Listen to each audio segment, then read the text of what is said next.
And I think there are actually sort of two main drivers.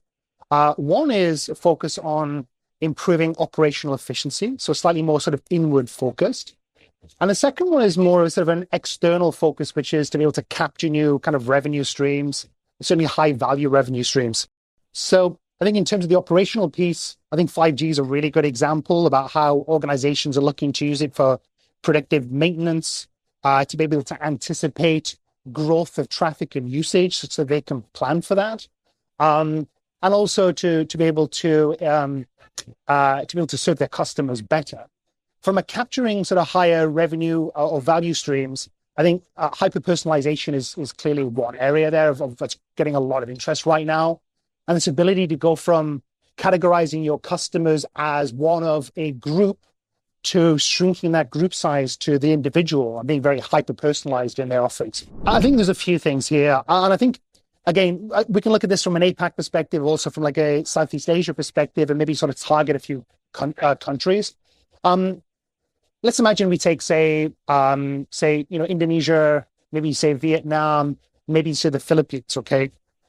I think they all kind of suffer with the sort of same challenges or kind of have the same challenges. Firstly, it's to do with the population size and then the geography.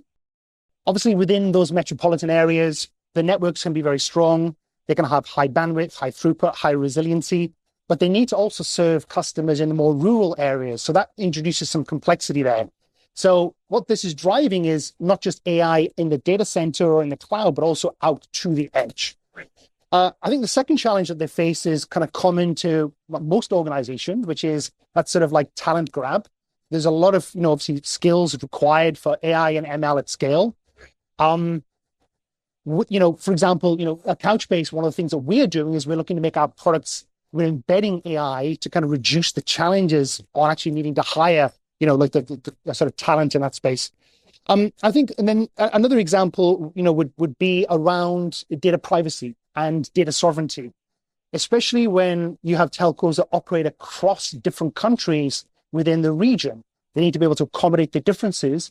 And again, this is also driving some of our product direction, which is being able to meet customers where they are at and be able to sort of accommodate the nuances of where their customers are from a data privacy perspective, maybe from a data latency perspective, or maybe from a power perspective as well. So that's a really, really good point.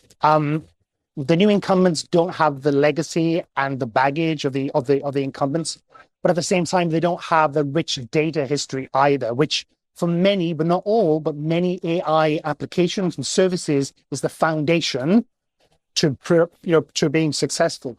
So I think what's kind of key for the sort of the new entrants in this phase is, firstly, partnering with other organizations that have access to the data to give them that strategic advantage and be able to compete on a more level playing field. I think the other thing is also being careful or selective about the challenges and services that they actually do initially. So use those as an opportunity to collect more data and then to take on more challenging projects in the future.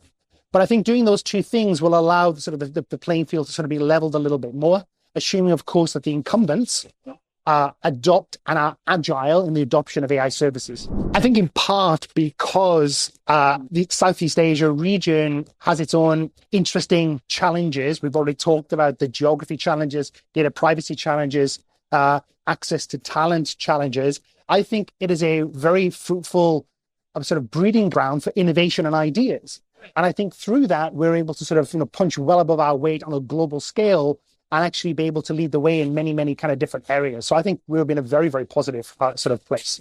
I think combining that with governments around the region taking a very strong leadership position on data privacy, on ethics, responsible AI in terms of frameworks and being able to verify systems are doing what they should be doing in a very transparent way.